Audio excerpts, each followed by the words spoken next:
first ever National Poet Laureate.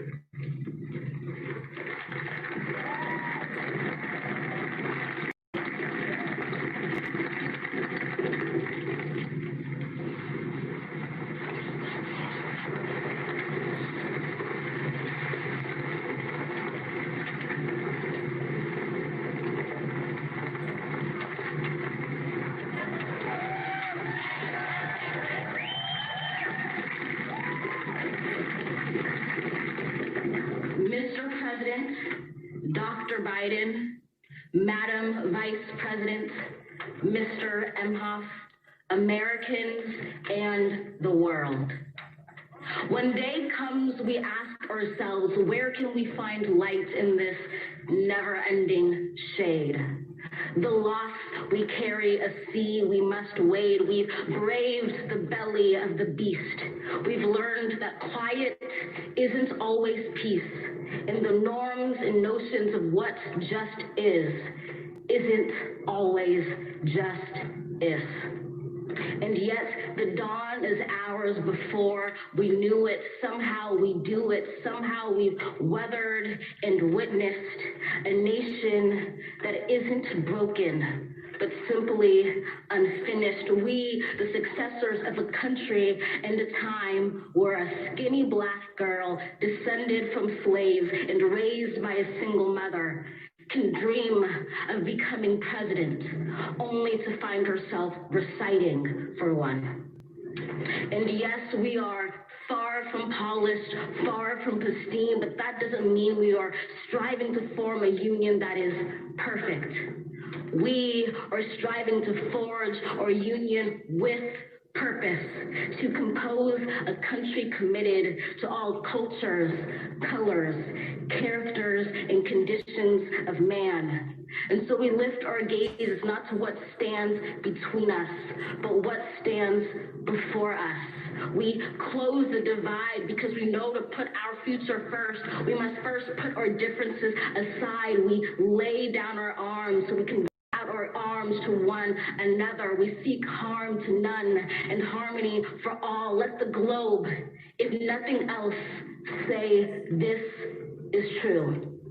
That even as we grieved, we grew. That even as we hurt, we hoped. That even as we tired, we tried. That we'll forever be tied together, victorious.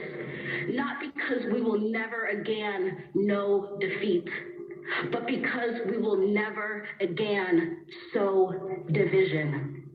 Scripture tells us to envision that everyone shall sit under their own vine and fig tree, and no one shall make them afraid.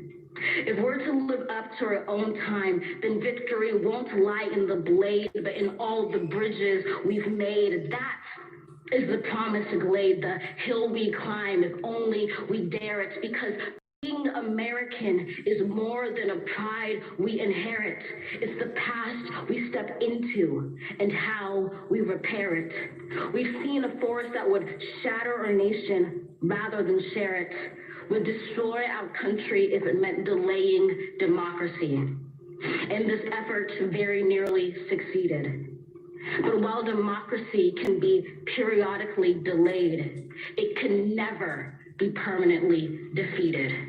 In this truth, in this faith we trust, for while we have our eyes on the future, history has its eyes on us. This is the era of just redemption. We feared it in its inception. We did not feel prepared to be the heirs of such a terrifying hour, but within it we found the power to author a new chapter, to offer hope and laughter to ourselves. So, while once we asked, how could we possibly prevail over catastrophe? Now we assert, how could catastrophe possibly prevail over us? We will not march back to what was, but move to what shall be, a country that is bruised but whole, benevolent but bold, fierce and free. We will not be turned around or interrupted by intimidation, because we know our inaction and inertia will be the inheritance of the next generation. Our blunders become their burdens. But one thing is certain: if we merge mercy with might and might with right, then love becomes our legacy and change our children's birthright. So let us leave behind a country better than the one we were left with. Every breath from my bronze-pounded chest, we will raise this wounded world into a wondrous one. We will rise from the gold-limbed hills of the west. We will rise from the wind-swept northeast, where our forefathers first realized revolution. We will rise from the lake-rimmed cities of the Midwestern states. We will rise from the sun-baked south. We will rebuild, reconcile, and recover in every known nook of our nation, in every corner called our country. Our people, diverse and beautiful, will emerge battered and beautiful. When day comes, we step out of the shade of flame and unafraid. The new dawn blooms as we free it. For there is always light if only we're brave enough to see it, if only we're brave enough to be it.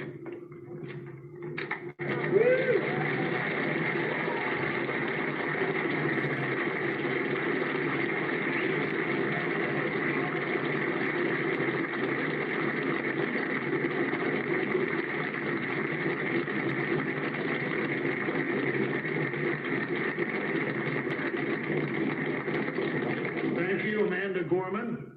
Now for our benediction, I'm pleased to introduce Reverend Dr. Sylvester Beeman, the pastor of the Bethel African Methodist Episcopal Church in Wilmington, Delaware, a friend of President Biden for 30 years.